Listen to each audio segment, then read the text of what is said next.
there, and welcome to another episode of the Friday Night Movie Podcast. And this week we have a need. What do we have a need for, Becky? Need for speed. It's a test. Need for cheese? No, that doesn't rhyme. Need for I'd love some cheese. I just had some. This week we have brought back, as fast as we've ever brought him back, maybe as fast as the Dark Star experimental airplane, Mike Roberts is back, as he promised, to break down Top Gun Maverick with us, which I'll just, you've heard me say before, I loved this movie. I saw it 3 times in the theater. Becky, you went against doctor's orders to see this film. I did. I did. And Lily, you traveled to another island to see it. What did you do? I had, besides seeing it with Mike, which I'm only a little bit sad that I'll never be able to have that experience because Mike already saw it on another continent. But now I go back to talking with Mike the last time and he was about to go see it. And there's a pang of jealousy in my heart because what it would have been like to see it with him. But besides that, I think I had the best experience out of anyone. I found the tiniest theater. It's literally just 2 dudes in the projector on my island. At 9 o'clock on a Sunday, we're playing it in English. And 9 p.m. on a Sunday night in English. And I went, I made my husband go an hour early because I was like, it's going to sell out. We're not going to get tickets. You don't understand. It's going to be so popular. And it was just the 2 of us in the entire theater. And we got to see it on a bigger screen than I have at home. So it's still a big screen. It's not as big as a screen. The same size as your TV. Right. But we got the popcorn. And it was just the 2 of us. And my husband traveled about 20 years in time. They also had a time machine because that guy turned into a 10-year-old boy who was just losing his ever-loving mind during this movie. And because there was no one else, he felt like he could really shout it out. And he was talking so much that it got to the point where I was like, I love you, man, but I need to hear the fucking movie. I was like, I can't hear what they're saying. So I have a question, though. My biggest question of seeing it in Spain was, did they call Rooster Gallo? So that's a good point. She saw it in English, but it's subtitled. But it was subtitled. So was it? It wasn't Gallo. Rooster. It was Gallo. That's amazing. They actually used Gallo because Gallo is also the name of a beer in Guatemala. All right, now to Mike. Now, Becky, again, went directly from the emergency room to see Not the movie. Exactly, but nearly. No, I couldn't even walk into the theater. Vlad had to basically carry me because I was so injured from my bike accident. Allie and I went to see it with Katie and Brandon.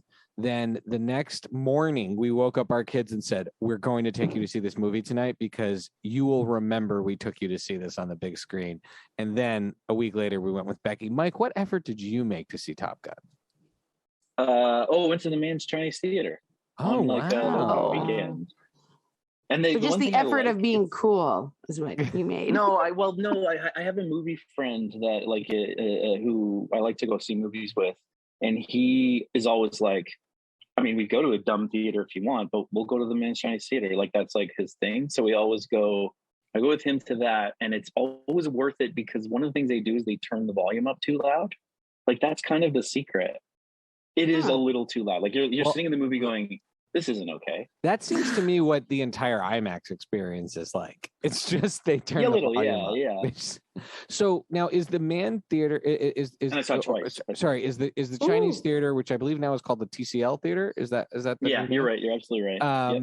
The TCL Theater or the Chinese Theater, the Historic Theater, is it an actual high quality updated screen inside, or is it like the Uptown in Washington DC, which is like an old theater and that's the shtick? It's like a beautiful restored version of it, and the screen is brand new, and the projector, it's like going to see it at a modern movieplex IMAX, but in that old building. Oh, it's totally worth it. That's so amazing. I went to an old theater and everything was old about it. Adding that to my bucket list. I got to go see a movie. Okay, let's start with reactions. I want to start with Mike. Mike, you're not only an expert in films and storytelling, you've directed a space-based story, and there's some space and flying in that, as well as this vehicles. You're really great at doing vehicles, and you're probably the biggest Tom Cruise action movie expert of anybody I know. Oh, maybe that's actually fair. I was like, nope, too kind. Wait. Yeah, okay, I kind of am, and I've become a Tom Cruise. I mean, I'm not saying nerd. that you're like a Tom Cruise, like, it's not like you're a Tom Cruise stan, as the kids say, but his action movies you seem to know a lot about. Other than, I'm assuming you like this movie, place this in that context, in the pantheon of Tom Cruise. So like your reaction, but in the context of Tom Cruise action movies, in the context of movies with flying and vehicle-based action.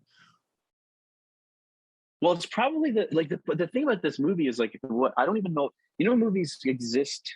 Some movies are great, and then some movies kind of are self-protected.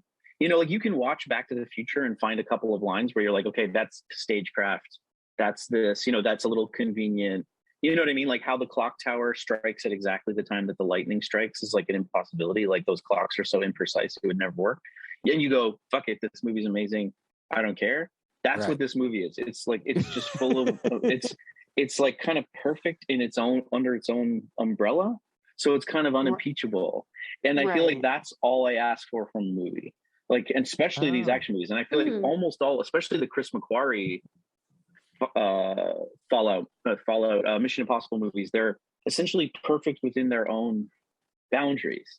So like, what's the point of talking about whether it's good? Well, I mean, no, there's lots of point, but it can't be. Sometimes movies can't be bad because they're sort of perfectly what they are. And what is it? Quentin Tarantino talks about being in good hands. You know, you're in good hands in a modern Tom Cruise movie.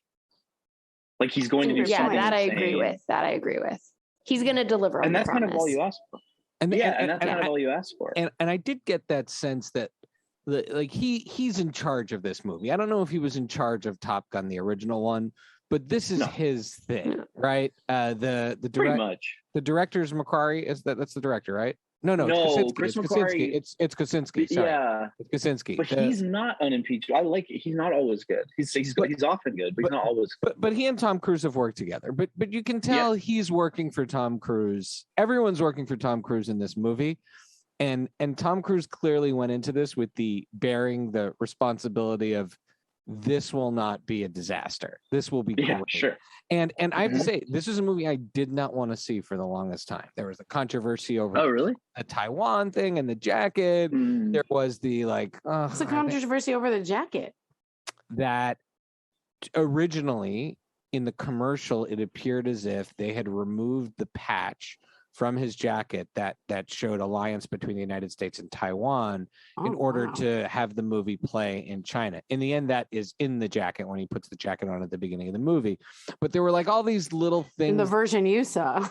Well, I don't know. I don't. And then there was just my own skepticism, like, what are they going to do with this old man pilot and all of this? And it's just going to be a shtick, like when they bring back the old guy just to kill him. Like everything about it that I expected was going to happen. That in my worst side, Tom Cruise was like, "No, this will not." Because I'm sure he was proposed that script so many times. We will not Matrix 4 this or 2 or 33 this. We will. Right, I'm sure he was proposed that version. Into Darkness. Which one? I thought you're worried it was going to be Top Gun Into Darkness, like the second Star Trek movie, where it was the same beats, just a little tweaked differently. Yeah, I mean, or just like a big, massive vanity project that was all about his character, right? And they were going to kill him off, and they were going to kill him off, and then that would be the end of it. And I think. Yes, his name is literally, I think, above the titles in this movie, right? And his character is the title of the movie. But I thought he was pretty generous in like, what's going to make this great? We're going to have balance. Yeah. There's going to have to be an actor that goes the distance with me in this, or no one will buy this story. And he really shared it with he shared the screen with all those people. Yeah, I mean, I love that aspect of like it's one of those movies where they gave you everything you want and did all those beats right. Like if Maverick had died, it would have soured it. Like I get when they killed James. Wait, have you guys seen No Time to Die? I don't care. Yeah, I have I'm real time. boohooing about you spoiling that. I have I think time. I saw I did it. see it. I did see it, and it was so lame. I have time for James Bond to die. I'm like the hugest James Bond fan, and like both Spectre and that movie are just such a bummer. But they're a bummer for all the reasons that I think Top Gun is successful, Mhm. because it's fan service, but in a way that is unexpected. Like remember when he's getting chased by the helicopter? First of all, I definitely thought he was going to die. I thought that was the end of the movie when he got shot down. Mhm. And you see the Right, helicopter, and you go, this is the thing. You go, I don't know how you do this in filmmaking, but you go, man, it would be so lame if someone just came in and blew up the helicopter. And then he did it, and it was awesome. So like, what's the difference? Like, what's the difference between this is so lame if he gets saved, and I'm so glad he got saved? Those two things, it's like Schrodinger's annoyance, you know? Like I wanted both things to happen, and then it did happen. I was so happy. Wait. So let's pull that magic of that stuff. Let's pull that apart, right? Because there are more controversial moments in films. Like people get really angry at like the fan service or what they view as fan service, and let's say some of the Star Wars like sequels, right? The most recent sequel trilogy. But why does that moment work? Which is ridiculous. Like me in my head, I'm like, oh my goodness. A top American pilot just landed in a rogue nation. This guy's going to be tortured within an inch of his life. They're going to take him alive. Sure. Yeah. And and then they're bringing the helicopter to shoot him. And I'm thinking, like, first of all, how could they give up this asset? On the other hand, I had the exact same feeling as you, which was that like, oh, someone's going to come in and save him. Yeah, but I feel like it's the same exact thing in reverse again with something like Ghostbusters Afterlife, where it's like, you know, you're going, oh, it's kind of cool that like Egon set up traps, but you're like, but wait, they're just regular traps. Okay, we're gonna be fine. And then like no one believes him, but he literally has proof. He can take photos with his phone of what's happening. You know, like they do the opposite where they want to show you something, but they don't earn it. This movie earns it 100%, so you're fine with it. It's like running across an abandoned airfield and no one notices them. Like in any other movie that was done badly, if you were in bad hands, you'd be like, this is so stupid. They're going to notice American pilots running across the airfield, right? Oh, there's so much chaos.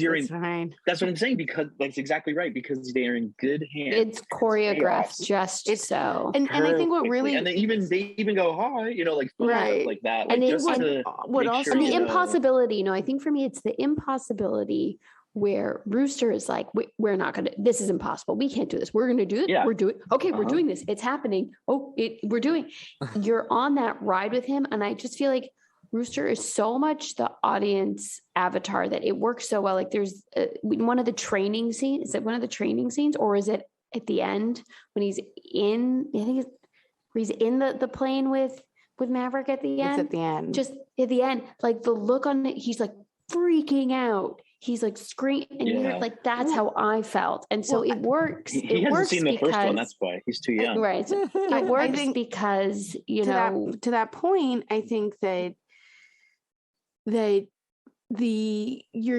going so well. Then he gets shot down, and I was like, oh no, this is where the movie's going to just like implode on itself. Like this is not going to be. I did think for a moment when you realize when they're both shot down, everyone knows there's lots of spoilers in this show. If you haven't seen Top Gun Maverick, it's your fault. I mean, if you haven't seen Top Gun Maverick, they're just shut this. You shouldn't be listening to this. Go see the movie. When they're both shot down, and Tom Cruise, Maverick runs and pushes Rooster. Wait, and that's what I was going to say. Go ahead. Well, I was going to say, well, no, I mean, I don't know if it was your point, but my point is that it looked like it was going to, I'm like, wait a minute, this just turned into a goofy buddy comedy? Right. You said that. So I thought, okay, he's going to get shut down, and damned if you do, damned if you don't. If he dies, this is the worst. If he doesn't die, then now what do I have to watch? Like now this is a Mission Impossible movie just about Tom Cruise trying to get out of whatever country this is for the rest of the movie, and it's so lame. And when Rooster saves him, and he's so pissed at him, and he yells at him in the forest. This is a great scene. Like that's like what Becky was saying. It kind of sets up this dynamic of like, wait, what? Like, oh, okay, now we have this conflict between them. One clearly doesn't know what they're doing, and we're now along for the ride. And the ride took 15 minutes. You get an extra little mini movie at the end. Like a little mini movie, and then that's it. And then we're back in the planes. And that's, but it was brilliant. They were like, get them off the ground and back up in the air. That's what people want to see. It gives the people what Maverick a reason to now need, like, of course he would always try and get out of it and survive and blah, blah, because he's Maverick and this and that. But now he really needs to survive and he really needs to get out of it. Because now he has to save Rooster again. Right. It raises the stakes. He's got Rooster with him. It is amazing. It is amazing that that at one point they're writing this film and they're like, how do we get them both in the plane? Yeah. And because Rooster has to be a pilot for us to be invested in him. No one's going to follow the weapons specialist seriously. Right. So it's great. I would have loved to hear them crack that bit of story. I'm not going to pretend that I know why Chris McQuarrie is such a good writer, in my opinion, but he definitely is the kind of writer that knows what to give you when you need it. In that sense, right? Like work backward from those moments, because like in any other movie, when Tom Cruise is running through the forest, you're like, I'm leaving. This is so stupid. Like you almost laugh out loud when he's running through the forest because it's Tom Cruise. That's what he does. In the snow. It's almost like, it's essentially Arnold Schwarzenegger saying, I'll be back, right? Right. But if the movie wasn't so great, you'd go, this is really, really dumb. How far away? How long is he running for? What are we talking? Planes could be 100 miles away. Anyway, I just think that that's what Chris McQuarrie does, is like gives you those beats of like, I kind of knew this was going to happen. Like, it's like, okay, Mission Impossible Fallout, Henry Cavill is the bad guy from the first time he comes on the screen. He's got a mustache. It's all told to you.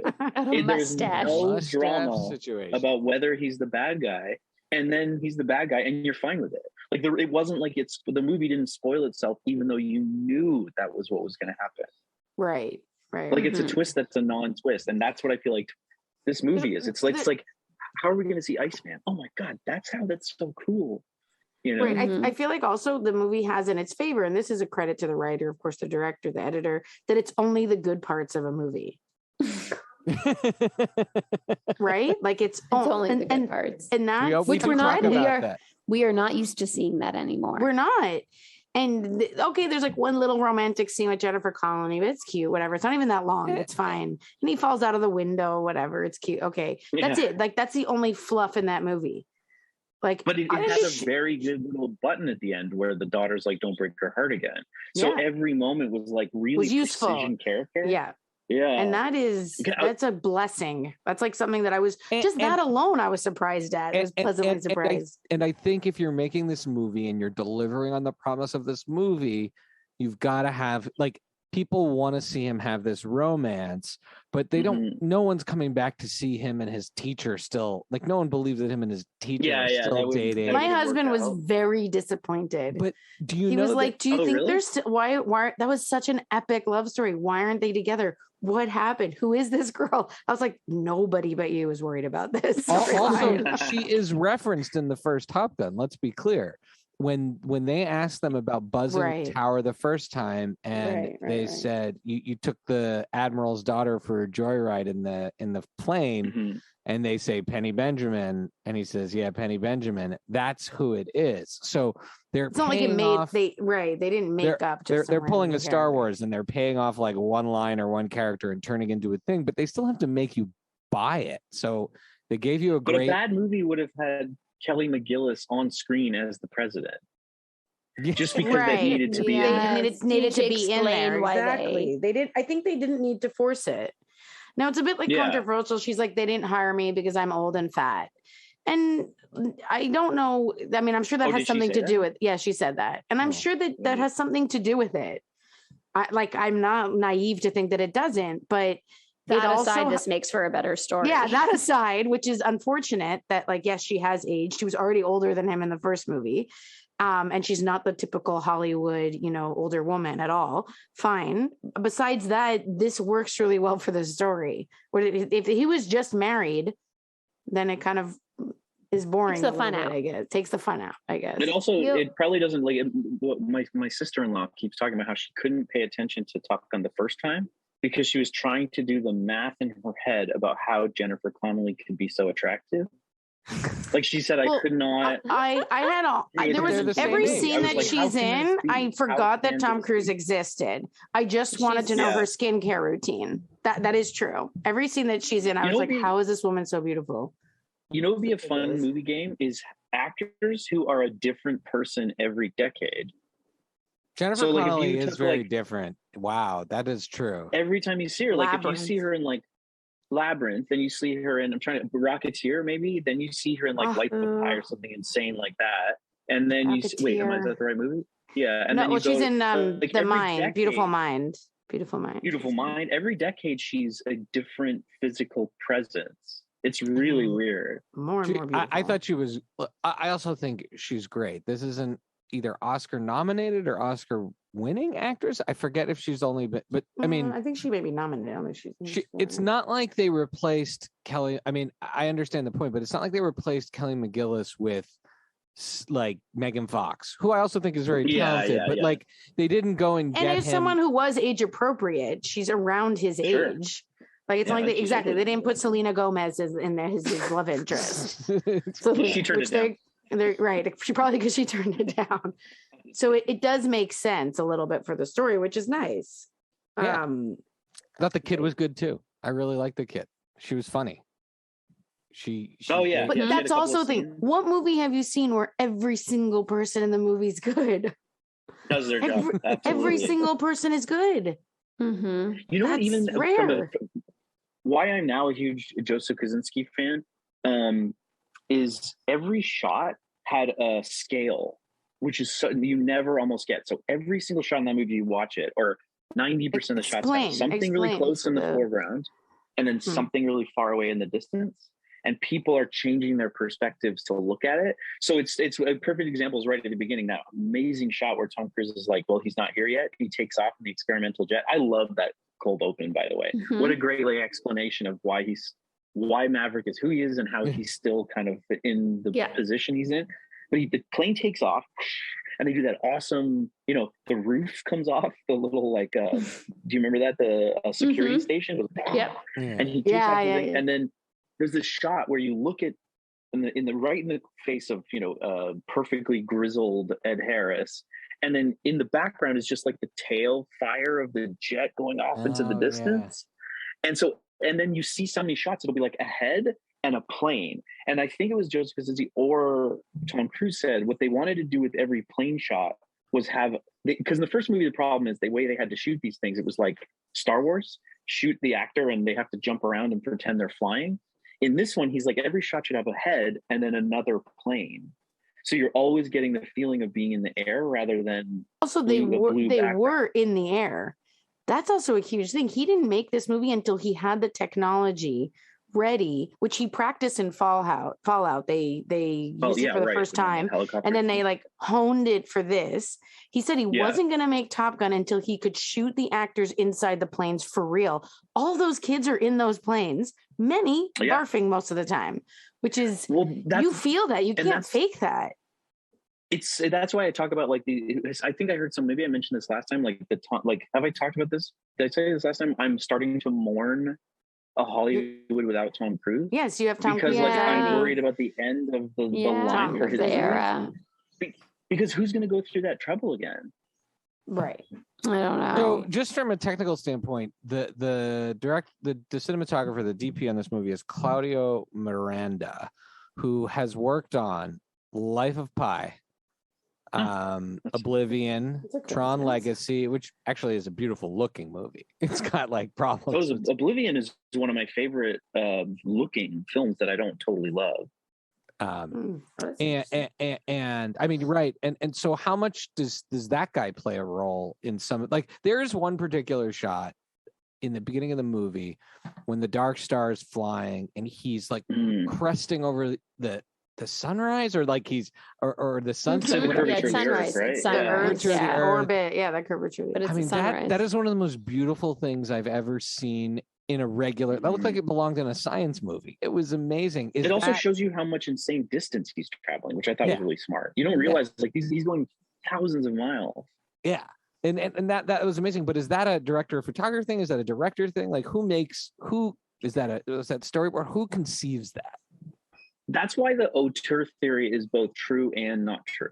So it's like, at what point does the director hiring that guy and their relationship working together, or girl, obviously, at what point does their relationship become the thing? So and then like if you took one of them away, maybe you'd lose the other person. So it's always a huge collaboration, but you have to have someone pushing it and pushing the boundaries and allowing for those suggestions.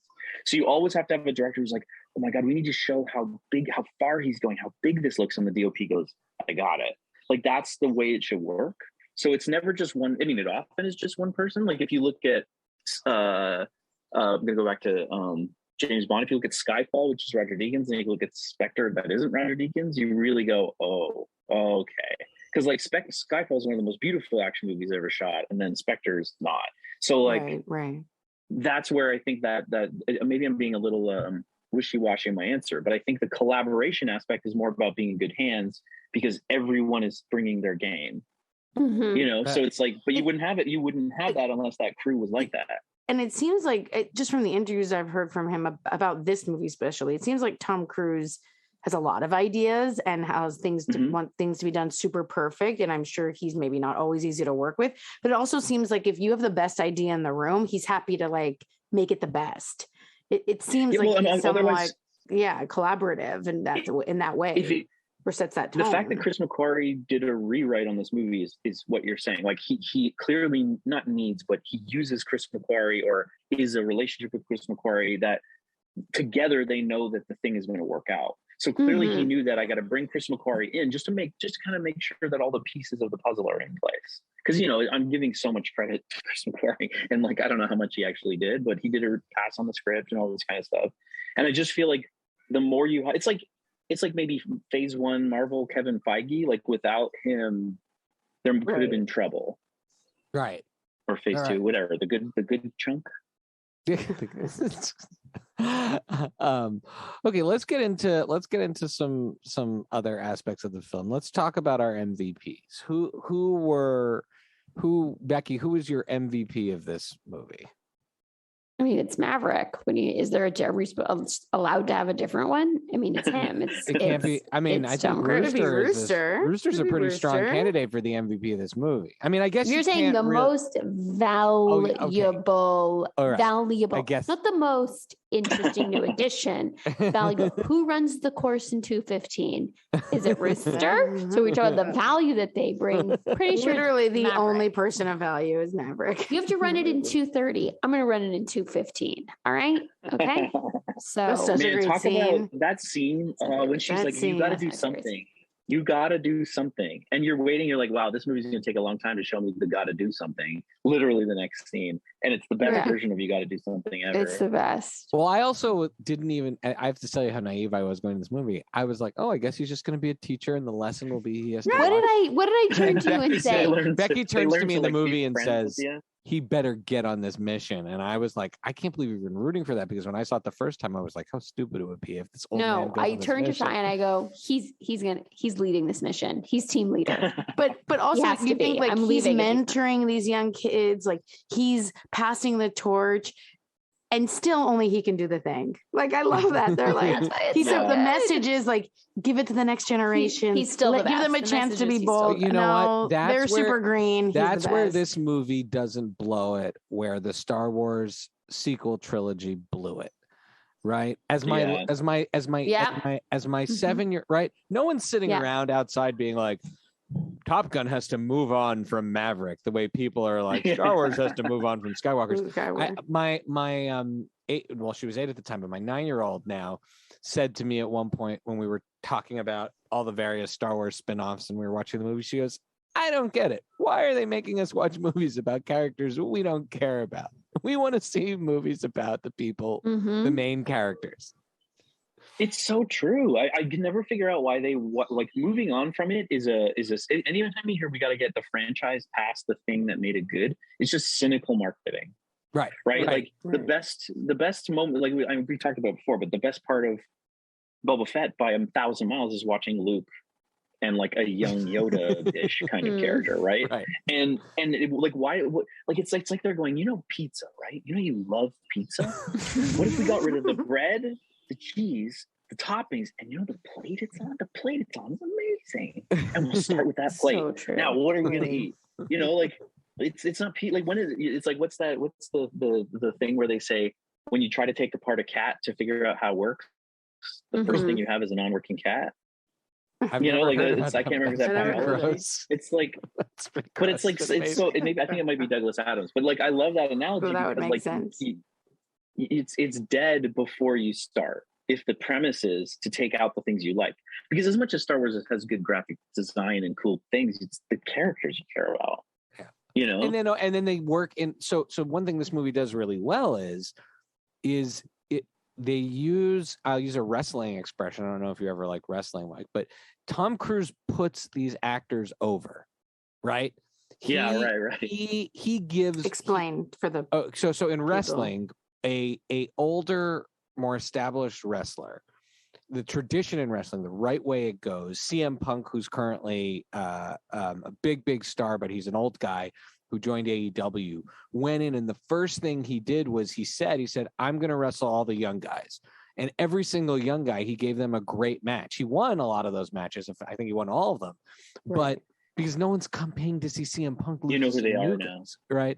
But now you know who they are. And if they went the distance with him and they gave something great, he's put them over. He's given his dues to them. And like Glenn Powell, anyone know who Glenn Powell was before this? I mean, movie? I did, but no people did. But I mean, Glenn Powell. I don't even know where he was in Hidden Figures. Like now everyone wants to see Glenn Powell, right? I mean, I want to. I will see anything Glenn Powell does next. He was in the Linklater movie about college.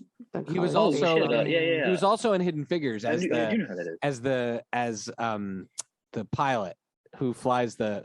Funny, yeah, right. Pullman's son, right?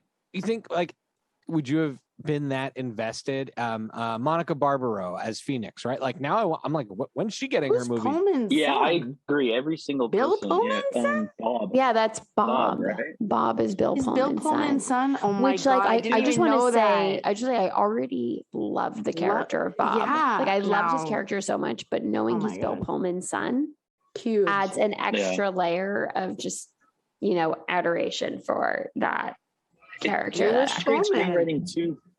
He's good. Like if something bad happens to him, you're not going to be okay, right? Like it's like this poor guy. He's whatever he's doing, he can't even get a nickname. But he's clearly he's good enough to be in the room. Well, I was actually I mean another great thing was they had Payback and Fanboy, right, where the other pilot or the other team that go, and I was for sure they were red shirts. I was for sure that right. I'm like these guys are going to die, and they gave you enough to work with those. Now, granted, part of their job was to not have to have characters whose laser broke down and you not really care because you were not invested. But I think all these characters are put, and then Miles Teller as Rooster. Like a number of people walked out of this movie and said, "Oh, I want to see the sequel now." I don't really want to see the sequel now. But there is enough to Rooster, Hangman, and Phoenix and Bob that could. If you did another movie where Maverick has retired, you can't kill him, but where he really has retired, and they have to go on a mission, or you have to send them to space to fight an alien, whatever. I'm invested enough in those. Sure, characters. But I'm also like, I'm happy to see Miles Teller in something else because he's going to be in a lot of other movies. I think it's a almost impossible. It's improbable that they're following up a sequel with those characters that is worth seeing. No, I don't think but I know but I agree with you, by the way. I agree with you that because I started that movie going, oh my God, I'm going to hate Miles Teller so much. I don't even want to go through this with him. Like this is going to be the worst. And then he's amazing. I mean, that Miles Teller's. He looks like, what's his name? Anthony Edwards. Is that his name? Well, no, he looks like if Anthony Edwards had a kid with someone as beautiful as Meg Ryan, you're going to get that. My husband also, who seems to not understand the difference between obviously fiction and nonfiction, he was like, so that's his son. I kept being like, yeah, that's his son. He's like, wow, it's amazing that he has a son that's such a good actor. And I was like, no, it's just in the movie. And he's like, I know in the movie, that's his son. This went on for 15 minutes. He looks a lot like him. Everybody follows these guys around with cameras to shoot all this. Right. Exactly. So do we agree no sequel. No sequel. No. Yeah, I don't think they should make it. In fact, like I know, Not necessary. I know you're excited about more Mission Impossible movies, but yeah, like we whatever. If you know the QAnon talks about adrenochrome, just give it all to Tom Cruise so he can keep making. You know, but if he went out on this one, I think this might be his best movie. Like I think. Tell me a movie that's better than this that he's done. So this year I've seen. This is his best movie. I've seen There's 3 movies this year sure. that I truly love, and I am hard, you know, and that I'm rooting for in the Oscars for very different reasons. But to me, this is the best picture I What saw. are the 3 movies? Well, I'll get to that in a second because it'll derail us when I tell. So they are. But, Okay, yeah. But to me, like what we saw was groundbreaking. I don't think flying has ever been filmed that way in a narrative. I felt like I was in the plane. I didn't feel like there was CGI or any of that bullshit. I think the felt CGI like it was all real. was just maybe the reskinning of the planes or something like that. And like explosions when they and so yeah, but it amazing. Looked so real. There was no nonsense in that. The acting was. I mean, these are all top-notch actors, right? There's no Miles Teller, Oscar nominated. I mean, he's Jennifer phenomenal. Connelly, Tom Cruise. Like these are top. Not to mention like John Hamm's just floating around. Ed Harris and just Ed floating Harris, around. yeah. So you've got hardcore great acting, amazing direction, a classic story turned on its head. Like, I mean, maybe there'll be a cool. So I'll get to my other ones when we get to our recommendations. But you're not gonna not talk about this movie. Okay. I wonder if for you was it as big a deal when Val Kilmer came on screen? Because again, I thought my husband was gonna lose his mind. When I thought that was amazing. What? Sorry. Oh, I thought it was amazing when he showed up. Yeah. But the way they did it with the texting was beautifully so done. I thought beautifully it was done. And they're like genuinely friends. Yeah, And it was a very sincere scene. I liked it. And then the texting kind of foreshadowed that he would be typing because he can't talk, and it was very respectful to the actor, like very, very respectful. Totally. And that Maverick was able to have a friend after Goose, right? Like it's like Apollo and Rocky kind of a thing. But it works for the story. It doesn't. Otherwise, it makes no sense how he has not gotten fired. So it really works for the story. But I really also really liked about it is the movie acknowledged that Maverick was the problem in the first movie. Yeah, Like that was like his relationship with Iceman. Like Iceman was the better pilot. He won. You know, it's just that Maverick was kind of the interesting story. Yeah, totally. I mean, and that's it's a more elegant way is what they're doing with Cobra Kai, right? Like Cobra Kai is fun, but it's almost goofy sometimes when they try to make Daniel. Anyways, all right, let's play a little Buy Rent Man. Then we'll get into some recommendations. All right. So the flying scenes. Okay. I'm going to break down 3 flying scenes. And these are not the dogfight. This takes out the whole end of the movie because that's too incredible. Because that's just one amazing long scene, right? Like you put the F-14 thing against anything in this movie, whatever. Okay. So you can I just say my favorite shot in case it is when the bad guy jet goes whoosh and they all go, what was that? You remember that? Because that means that no matter what happens, then the stakes are high. Yeah, because as soon as that jet does that, you're like, well, how when they're like, super what the fuck? Now, we're like, what do you mean? What the fuck? Like that moment elevates it. I have watched hours of stuff on planes now and understanding like the radar footprint of these different things. So funny. Just to sorry, I didn't want to jump on what you're saying, Shai. No. I'm just saying, like, Shai, should we buy rent your YouTube videos that you send us about these planes? Like, guys, this one really explains it. Like, no one's watching this video. I will say, like, now that I've learned, like, I mean. The F-14 versus the actual stakes of an F-14 versus one of those 5th generation fighters is insane. Yeah, in real life they say like, and I think in some ways the movie does this pretty well. It's not like they're one-on-one able to do it. No. The one of the videos I said is like the only chance the F-14 really would have had is to outrun it because they can gun it in a way that those maybe can't. Maybe. All right, so flying scenes. The Dark Star, which is the opening. Maverick flies the course in 2:15. and the push-up sequence where they bet him on the push-ups, and then it kind of ends with the cobra. It ends with the cobra with him, and so the push-ups through the cobra with him and Rooster kind of going playing chicken, making it. This is pretty tough. Buy, rent, man. Can I go, or is it just for Mike? No, go ahead, Beck. It's for everyone. Okay, because I have answers. So I'm 100% buying Maverick Flies the Course in 2:15. Oh, because there's a lot of exciting moments, but that's the one where I was like fist pumping in my seat, because it's like, oh, was someone doubting him? Did you think he didn't know that this was possible and he didn't know what he was doing? Like, F you, John Hamm, F you, everyone else. Like, he knows, he knows what he's doing. So that for me was truly the most rewarding moment. Then that justified him leading the mission, which you were rooting for. Which I was rooting for. I just wanted him to lead the mission. I'm renting push-ups because that whole training sequence with the push-ups is so fabulous, because it's, again, first of all, you're like establishing all the young people and who they are, and you're getting Rooster's grit, and that's really important. But you're also seeing Maverick just be like cute and funny and messing with them and really one-upping them, which I took so much pleasure in. And it's a very easy for me out of these three to the Dark Star, which obviously it's not that it's not a cool scene. It's important for reestablishing his character at the beginning of this movie. It gave us Mach 10. Yeah, Mach 10. Like, it establishes it for us. Like, oh, by the way, this is who Maverick is, in case you forgot. But for the actual story I'm going to watch, it's not like it's exciting at the beginning, but there's no build up to it for me. So it's not as exciting as these other moments. It's also the least real. Like, it has the least. It is the least real. Footage that also, is real. You're rooting for this thing. I guess the one thing is that you're rooting for this thing called a Mach 10 or a Mach 9 or whatever it is. You don't know that. Like, speed. None of us know. Speed. No, yeah, Becky, but like, I think you're the only person I know who was in the movie being like, what's a Mach? But like, what is it? Like, is it a razor for men? Is this a men's razor?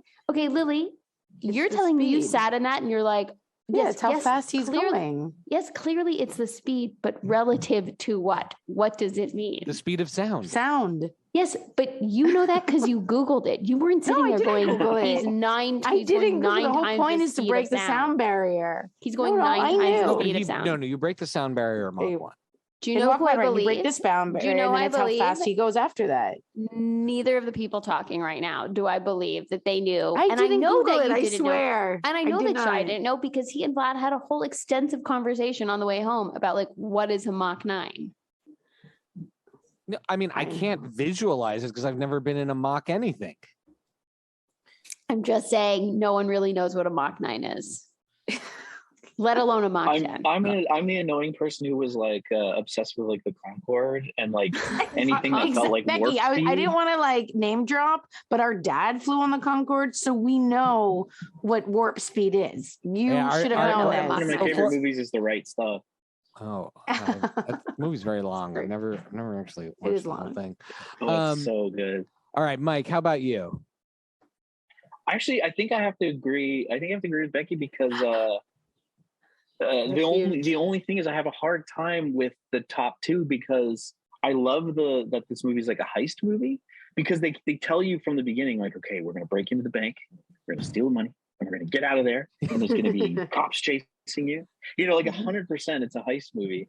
And until the moment when Jennifer Connelly says you got to do something, and then the next day they're in class and John Hamm's like, okay, the stakes of the movie say everything has to fall apart, and then like you hear Tom Cruise just like come in on the monitor, and of course they're monitoring it all, and it was so perfectly choreographed. But I'm okay with that. The movie we were in good hands, so all the coincidences worked out.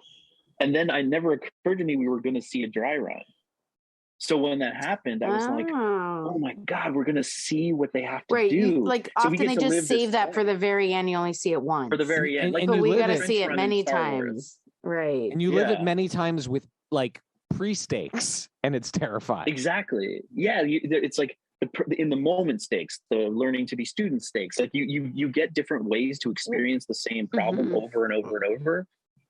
And that's why I think that's and they're not even doing it. They're just doing it in like an open field. You're just seeing it like on a little dotted line. You're not even. Shit. He's like, and you see, even they made like the going up off the desert exciting, and he's going through the thing. What was the other movie that did? There's another movie I love that makes you experience it over and over and over.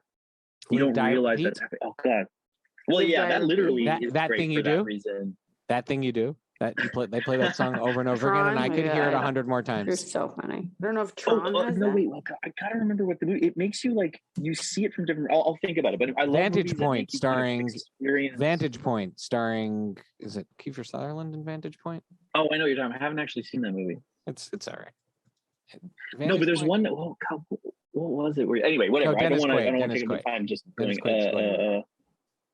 But yeah, that's why. So I think I agree with Becky. I just really, really like that montage of Maverick being rad. So it's hard to like say which is totally better. But I think I was so blown away by the dry run. Oh, all right, Lily. No, they've convinced me. Oh, see, so I'm gonna just because I had the Dark Star first because of Mach 10. I'm like Mach 10's now in my vocabulary because I did know what it was. And then I was gonna go with I'm giving you a look. And then I was gonna go with I was gonna go with the push-ups because that really is so crucial to the story. Like we get to meet everybody. Such a great montage. It's even a little bit too long, but I was like, give me more. I was enjoying it so much. And then the dry run, I originally was gonna be like, okay, we know he can do it. Like I wasn't as I was like, it's fine. I love that scene, but whatever. Because we know he can do it. And we know he's going to run the mission. It's fine. But now after listening to these two, that he was going to run the mission. Was the only one who was like. But it also felt like even the third time you were seeing it, you're still like, I can't believe he's going to run the mission. Yeah, that's exactly. Yeah. Well, Becky turned to me and said, I hope he runs the mission. I'm like, how do you think that? Okay, I actually, I picked the Dark Star first because that's the moment when you know this movie's going to be great. Right, like I agree with that, and it sets the stage for what you're about to see. And Hondo, who is a new character, this is where they telegraph to you. Also, we're going to bring you new people to his team, and you're going to like them a lot. And you're going to so like, it's almost like that's literally the pilot for the movie. Like we're And so for me, and that was not, by the way, it was one of like 3 parts of the movie where I thought he died. I was like, wow, is this a flash forward? And this is the end of the movie. And now they're going to go back and tell us how we got here. Because I also didn't really know the plot. I thought they were going to be fighting like unmanned aircraft or something like that. Okay. And then I think like humans versus drones is the theme. Yeah. I'm actually really glad they didn't do Guy Who Lost a Step, like Cars 3, which is not a bad movie, but such a bummer. And like, James Bond, every James Bond movie is about how James Bond has lost a step for the last like 5 movies. He can't keep losing a step. Right. I appreciate that. So I buy Dark Star. I rent the push-ups, and then I met the 215, but that's how I had it originally. The 215 is also perfection, but I play the game fair. All right, the way he does the 215 because he does it without permission. He's not supposed to be doing it, and there's nothing more Maverick than proving you wrong banking, and one-upping. It's like when they show you the physical forces of how it affects his body when he's turning, and it's like like that's such a great way to set up what they've been talking about the whole movie, and then what they're going to experience later. Because I realized, when his laser cannon malfunctions on the final run, it's such a MacGuffin. You don't need it. It doesn't do anything. He dead-eyes it, targets it, gets it. It's like a secondary beat, almost cheesy. Like, come on, really? Like, he used the force, guys. What are we doing here? Well, like that. There's so many weird, even him remembering. Someone asked me, they said, doesn't this make you think of Star Wars? And I was like, yeah, and it was perfect. Because Star Wars is awesome when it's Star Wars. But I think they did that to trick you into thinking that Tom Cruise died. Like, I think they gave you a few little fake climax moments, like, oh no, the laser, oh no, the blood. Right. So that you go, when he crashes, he goes, well, this really could be the end of the movie. Oh, right, right. Because he's done the impossible. He's completed the thing. So he could die now. Right. And he said, no, someone's not coming back from this mission, like all that stuff. Yeah. Okay. Well, actually, let's take an aside quickly and let's talk about the football. Like I feel like I have like a thought about. Yeah, go ahead. They gave us everything we wanted. They needed to give us a shirtless sports scene. Yes. Which, by the way, I appreciate my favorite how he part puts of his it. shirt on. I just when he puts his shirt on because he's old. This time it had some. Well, I guess the other one kind of had to do with the story because it was the competition. They give us just barely enough explanation with no ramp up to it, which is why I loved it so much. It's like you don't have to. It's fine. You don't have to explain. You're it. like, well, you're watching this game and you're like, what the hell is this? It's like team building. Okay. Sure. But like there's no ramp up to it. They're just in the game and they're cheering for Bob and they're all best friends. And like, it's all the part of it that we it's all offense. Is that a real thing? No, did they just make this up? No, it is a thing. No, it is a thing. Once they mentioned it, I was like, oh, dogs play football. I was like, Tom Cruise's football obviously is just offense. He invented that. Can I just come out here and say that? Oops, hold on for a sec. I think I'm getting called. Can I come out here and say that the Mach 10 argument from Becky works for me with football? Like it's like going like offense only football. Totally, football. What are the rules of football? Like I'm so far back from understanding how football works at all that like you'd be like, oh, totally, man. They're playing offense only football. I love this. This movie's amazing. Mm-hmm. Yeah, just the same way that like Mach really. Okay. Yeah, I'm glad we talked about that. And also, the greatest visual of the movie is Miles Teller's dance. Allie, my wife. Meme. She just runs that over and over and over again. Okay, let's buy, rent, Mech quickly. I'm going to skip the main pilots. Let's get into the authority figures: Warlock, Cyclone, and Ed Harris. Who's who? Warlock is the leadership fellow who is sort of more on Maverick's side. Oh, from the first movie. Yeah. Okay. Is this from the first movie? You're mixing. I don't think no. He's not from the first movie. He's the one that's more like in the room with Maverick, shadowing him more. And then Cyclone is John Hamm. But Warlock is the John Hamm's like second, right? Admiral Solomon Warlock Bates. That's who it is. Played by Charles Parnell. He's older.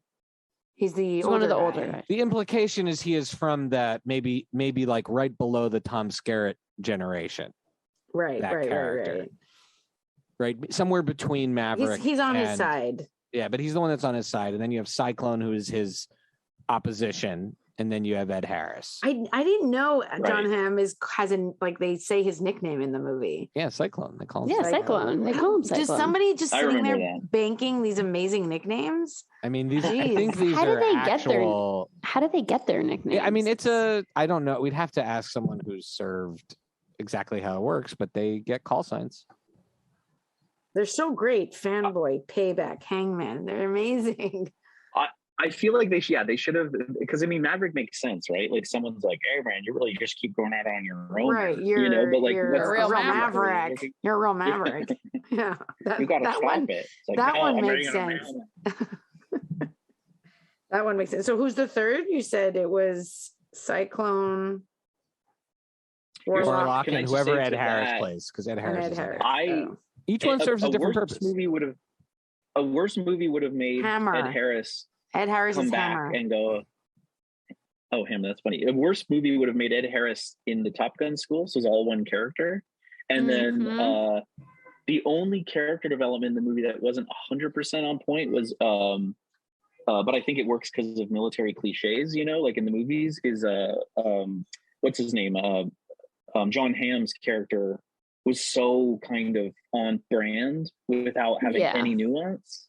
That would be the reason he wasn't quite as interesting as the other two. Okay. Even though you needed him there. Yeah. Agreed. All right. Okay. All right. The other pilots, people in cockpits, because I got to include Bob. I was like, who's the most interesting of the young pilots? And Bob is a weapons specialist, but who cares? Phoenix, Hangman, and Bob. So Phoenix played by Monica Barbaro, Hangman, Glenn Powell. Bob is Junior Pullman. Junior Pullman. I'm so happy that he's Bill Pullman's son. Hangman I liked because he was like another fake out of being Iceman again. And then he actually was not the greatest pilot. Like he was like a flawed cop. He was essentially Maverick. Hangman. He was Maverick Iceman hybrid.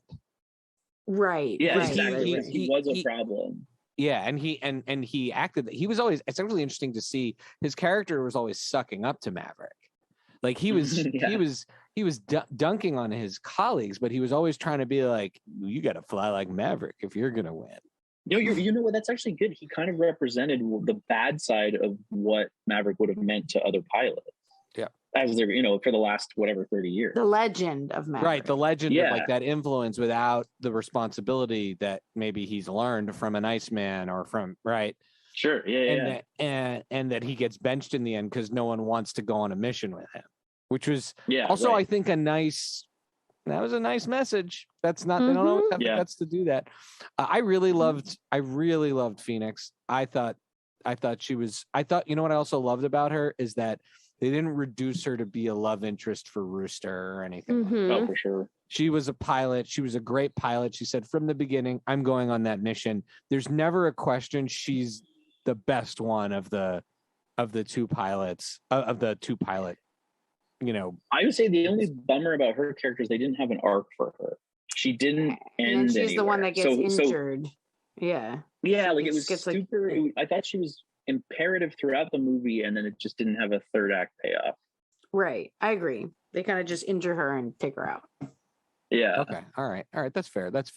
And Bob was adorable, but he was cute. He's just there to make sure the laser doesn't work when Rooster needs. Oh no, his laser works. It's actually Fanboy's laser that doesn't work, because on the actual run, Phoenix flies with Maverick, right?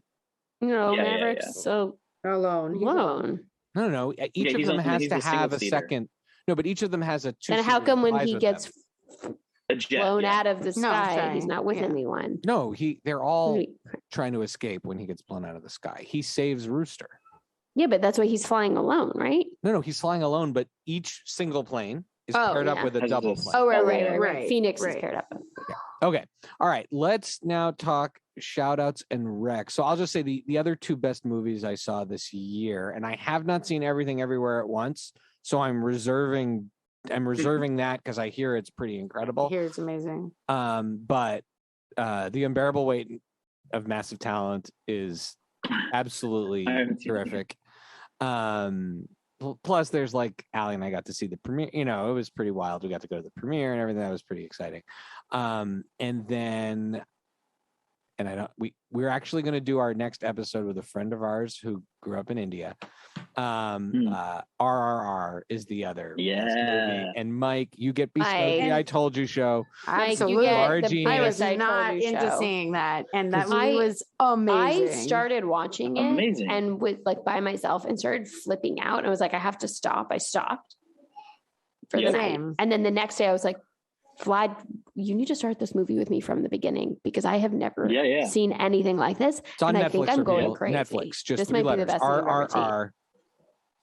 When he jumps over the fence at the beginning in like an Avengers pose, I was like, "What is this?" But it works perfectly for what you said about Top Gun. We'll talk about it next week. The things that exist in this world, they're okay because they're okay in this world, and you just go with it. It's the rules you don't need to world. The rules, and you don't need to bother explaining any of that because that's not the point of the movie.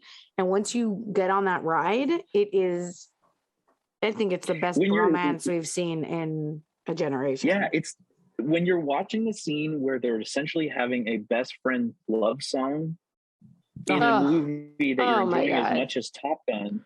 Yeah. It's like a weird thing. Or when they're having like a friendship dance off. You're watching the friendship dance. You're watching this friendship dance as they become friends. And then I don't want to ruin anything for anyone. So but that pays off at the end of the movie, right? Like when I originally see them doing some of the dance moves, I'm like, what is this? I mean, I'm enjoying it, but this is the oddest thing I've ever seen in an action movie. Yeah. And then at the end of the movie, all of those bits come into play, and I'm like, and my mind just exploded. So that to me, Top Gun to me is the best picture I've seen this year because it just captures everything I love about American movies. But RRR to me has got to be the lock for best foreign film at the very least. And for sure, why not? And definitely put it in the right. Like if it won best picture, I'd be super happy. Like that, it was wild. I'm not sure it's going to get nominated, Shai. I bet you right now it wins best foreign film. I mean, it definitely deserves it for like, it is the Avengers of, it is the Avengers Endgame of that kind of movie. Actually, I hope you're not historical wildly colonial disappointed. musical romance action movies. I hope you're not wildly disappointed when they don't have an action category at the Oscars. No. It's foreign. I just think it's going to win foreign film. Anyways, all right. And then just so my other recommendations of recent. Well, this is kind of a weird one. This is The Perfect Bid. I watched on Netflix. It's a movie about this guy who figured out how to bid perfectly at Price is Right, and then it leads up to this scandal that I never knew about, which was another guy actually got a perfect bid on the Showcase Showdown. So the movie, anyways, it's kind of long when the actual drama comes in the last 15 minutes, but the last 15 minutes were really interesting and paid off. Is it a documentary? Yeah, it's a documentary. It was interesting, but I didn't really know the context, and I wish I'd known the context before I'd seen it, because I didn't really get what the controversy was at first. Then there's I Love That For You, which we've all been watching. I'm on the 5th episode. Is fantastic. It's great. Vanessa Bayer crushing it. Barry season 3. I'm about halfway through. I'll probably finish that today. So far, I really love it, although I hear it gets really grim and dark. And then Multiverse of Madness. This is one where the Sam Raimi of it all is why I like this movie, and the rest of it was almost irrelevant to me. The fact that I got to see him completely unleashed doing Evil Dead, not even Evil Dead homages, like straight up, I'm putting the Evil Dead into a Marvel movie, and they just let him do it. It was great. The Doctor Strange himself is kind of the least interesting part of this movie, but the introduction of America Fernandez, I love that actor. She was in the Babysitters Club, which we watch with our kids, and I think she will. I think that's a cool character, and I'd like to see more of her. I'd like to see her sooner than I'm interested in like more Tom Holland right now. So but the Sam Raimi-ness of that movie is what's. Like just give, but I mean, like mostly it makes me want to see another like a Darkman movie that he makes. So I love Darkman. It's funny. My issue with Doctor Strange is the same as what I meant about, or what I was saying about being in good hands and the rules of the universe. As soon as you introduce multiverses, anything's possible. Therefore, nothing matters. Multiverses are kind of dopey to the extent that they're using them now. It really lowers. Yeah, that's what I mean. It lowers the stakes. It's like, well, whatever. Go get another Doctor Strange. Apparently, you have a billion of them. And nothing matters. That's why I actually didn't mind it in the Spider-Man, because it was like so thematic. Even though maybe the movie was weird, but like the ideas in that one were very careful and segmented and felt very childish and like a teenager's perspective on the world. It almost felt like he was having whereas Spider-Verse is a freaking perfect movie that doesn't blow the multiverse idea at all. Right. And it was very contained too into like what, why it happened and how it happened. That was, but Spider-Verse didn't mess it up for me. No, that was a great. All right, Mike, what are your recommendations other than RRR, for which you do get an I Told You show? Because you texted me and said, RRR, watch this. Don't even read the description. Just watch it. Yeah. I think like Top Gun just made me so happy to be like, it's the perfect movie theater movie. And then RRR was like the perfect movie to try and keep up with Top Gun on Netflix, right? You're like, fuck, now I saw Top Gun. What do I do now? Then RRR is the perfect, like, I can still enjoy media, because I'll go with my third, which is Barry is so good that it makes me not like other TV. Because I'm like, well, if you're not going to do funny, dark, nuanced character, then why even try? And that's why, honestly, that's what I kept watching Kenobi going, we're better at TV now than this. We're better at TV now than this. I still, that's one where the parts I loved were, I just accept it now in every Star Wars. There are going to be parts I love and parts I don't love. And the parts I loved in Kenobi were such highs that. But can I just ask a question about Barry? Becky, you're a big Barry fan. You're one of the. I am, but I only watched maybe the first 2 or 3 episodes of season 3 because it was so dark. I was like, I need to wait. It's so good. Not living in Los Angeles really and sort of in the Hollywood world. Is there like like a next level metaphor for Hollywood careers and like entertainment life in Barry that's beyond what a normal person like me can understand? That's a good question. For sure, right? I would think so. It seems there's a darkness Bill Hader is aware of that I wouldn't get. Like, you can't get unless you're there. Oh, he's 100% riffing on it. Like the Hitman thing is almost a metaphor for like what people do. Like, like my wife's an actress, and I've watched her, be at a pretty high level, and then kind of like go up and down, and just that trajectory, and watching her friends go huge, small, big, and it's so accurate in the sense of like, almost to the point where it's a cliche when they get into like there's some streaming service jokes in season 3. I don't know if you made it that far, that are so on the nose that it's annoying, except that literally Netflix did it the day after the show came out. So they were 6 months ahead of, you know what I mean? Because there's so many beats where you're like, oh God, that's not true. And then you're like, you know what? That is true. It's so like anyone who watches that, who works in Hollywood, better like be really careful about any emails they write on Monday. Because you see all these cliches. It's like Veep for the White House. Yeah, 100%. One of the things they're doing, and I don't want to spoil it, is the character of Gene Cousineau in season 3. And I'm trying to do it without a spoiler. I didn't realize. I'm like halfway through it. I didn't realize his character was a jerk when he was an actor. Right. He's always a jerk. He's always been a monster. I don't think that was revealed until season 3. Not just that he was a jerk, that he's hated. He like behaved really badly, and he's, Well, maybe that's Hollywood, whatever. But the whole point of that character is he is teaching the school to be the hero he never was in his career. Okay. Like that's 100% what they're doing with that character. And one of the things that he does that's like in season 3, one of the things they do so well is he should hate Barry. He should want Barry dead, right? Like that's a period. The end. And the way that Barry tries to like maintain their friendship and he goes along with it is so honest and dark and sinister, like, so it's worth watching because he's being real selfish and shitty too. Like everyone on that show is a monster, and that's why it's so good. Have you got to his bullet cheek? Have you got to his oh my God, I love Hank so much. I mean, have you got to his bullet cheek friend? No, but I'll just say, was it you or somebody else said to me that they wanted a Hank spinoff, like a Better Call Saul of just Hank? No, I don't know. I don't know, but I would want to. Everyone feels that way. Those are great. Becky, a show that the three of us have all watched, obsessed, but I will say that not that it was a race, but it felt like a bit of a race. And I did finish it first, although I like slightly tricked Lily into convincing her to take a nap. And while she was napping, I finished the show without her because it felt I was ahead for most I had gone pretty far, but I had to agree with my wife that I'd finish it separately because around you guys is honestly one of the best shows I've seen. Just one of the best shows I've seen on Hulu.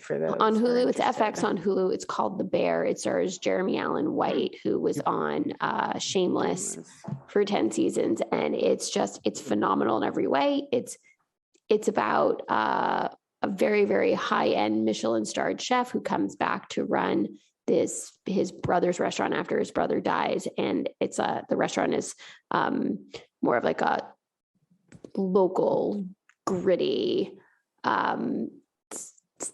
place, not like the high end types of places he was working around the country and around the world. So, and it's phenomenal on every level. All I can say is watch it. And after you watch it, give me a call. We'll talk, text me. I want to talk about it all the time. Everything for somehow in the last week since I finished it, everything relates back to The Bear. It's I don't know. It's like the best way to show with it. zero wasted space. In 20-minute episodes, it's similar to Barry in that they don't need more time to give you what a regular drama, like an average show would try to give you in 3 episodes.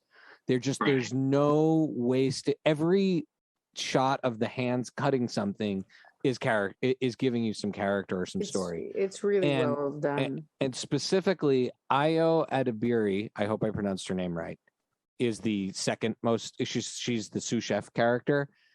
Is freaking magic. She is absolutely incredible in this role, and she is kind of unlike any character I've seen in a while. And I just she's amazing. I would hope I would hope she wins some kind of awards for this show. She's just giving out awards for. I'm giving out awards the because these Shai are high quality Awards. things. The I Shai know. Awards. Oh, Ayo Adaberry. No one you like and nothing you like is getting an award. That's just how it Ayo works. I'm so Adaberry. sorry. Jeremy Allen White is Awards great. Everyone, bullshit. Jeremy Allen White is great. Everyone's known he's a great actor for a long time. Ayo Adaberry, to me, who's she's Everybody in that show is great. But she's like a revelation in this show. She is so incredible in this show. I think she's the reason why. Like, Jeremy Allen White's going to come in and act because he's, but I think she's the secret ingredient as to why the show is on another level. See what you did there? Secret ingredient. Yeah. And then I also finished I Love That For You, Shai talked about that as well. He's just starting it. I finished it. I really adored it. And I just started on the recommendation of my friend Brent. I started the show I Love Dick, which is a Joey Soloway show on Prime. And I didn't know what it was about. I just downloaded it before I got on a plane. I didn't know what it was about. It's intense. And I'm watching it. Okay. Episode 1 has like some like hot and heavy, sex scenes in it. Episode 2, by episode 3, I was like, I have to turn this off. There are children on this plane. There are parents. If one of these parents with these children sees me, this is not going to be good. They're going to like call the flight attendant over. And so I only got maybe about 2.5 episodes in before I had to shut it down. So I liked it so far. I'll let you know.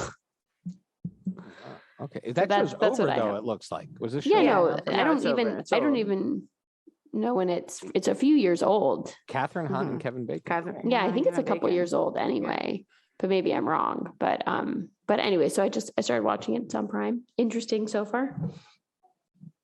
That's all I got. I haven't been doing too much watching. I watched The Bear. The Bear is the first show I've almost pretty much watched in all the way through in one sitting. I had watched episodes 1 and 2 previously, and then I did 3 to 8 on the plane. And that was the closest I've ever been to in one sitting binging a show. And I felt really I would have done that with I Love That For You, but for my wife, I want to watch it with her, and she just can't watch a show all the way through like me. Like she won episodes of every show. I don't think if I wasn't on a plane without my children, this would have happened. It was a unique setting. I watched Hack season 2, which was amazing. And I hope it's over because it just was perfect. It just ended great. And sometimes things can just be 2 seasons. Like, I don't think they have to schlep it out. I don't know if it's still going on, but it was just really well done. The British do just 2 seasons of things and they're fine with their shows. So I feel like sometimes I hear that Hack season 2 was so good. Yeah. And sometimes just 2 seasons of something is wonderful if it's done well. And then I have been watching this for a long time, but I do really like it. Single Drunk Female.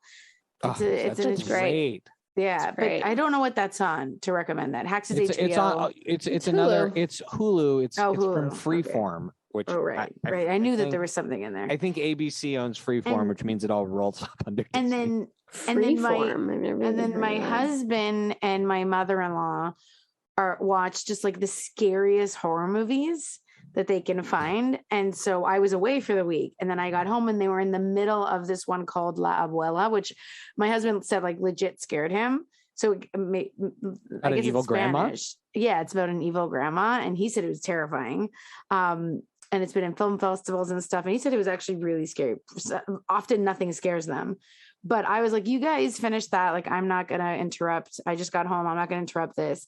And they were like, Kosa was like, no, I really missed you. Let's put on a Spanish comedy with my mom, who like doesn't think anything's funny and she just wants to see horror movies. So, and we watched this. It's on Netflix. I don't know what it's called. And it's called Amor de Madre in Spanish. I think it's like Honeymoon with My Mom or something. It was very cute, about a guy who ends up having to go on his honeymoon with his wife. He gets left at the altar. So to not lose the trip, his mom goes with him, and there's lots of shenanigans. Which I believe your husband would do if he wasn't going to get a refund. Oh, 100%. Oh yeah, definitely. Anyways, they humored me and they watched that with me. And then when I went to sleep, they continued watching the horror movies. So it was very cute. All right. Mike Roberts, director, writer, Juno Award winner. What anything you wanna plug on your way out? Where can people follow you? Or I know you always have a secret project going on, so we can't, we're not there yet. It's not even announced, so I can't even talk. I would talk about it. It's like a fun little show, but I'll talk about it when it's announced. That'll be can't awesome. wait. We can't wait. But the Mike Roberts on Instagram? Yeah, that's it on both Instagram and Twitter. Awesome. All right, Becky, where can people follow you? At Paper BK Princess on Twitter. And Lily? Chichi K Gomez on Twitter. And you can follow me at Pancake and the number 4 table on Twitter and Instagram. All of the Friday Night Movie shenanigans are at Fry Night Movie on Twitter and Instagram. Sign up for our newsletter at FridayNightMoviePod.com. I think that's it. FridayNightMoviePod.com. The theme I definitely song don't is know. by What Does It Eat? And thank you for listening. Bye-bye. Bye. Bye. That was so fun. Thanks so Awesome. much, Thanks. Mike. That was Mike, the thank you best. for on your vacation doing this. Oh my goodness.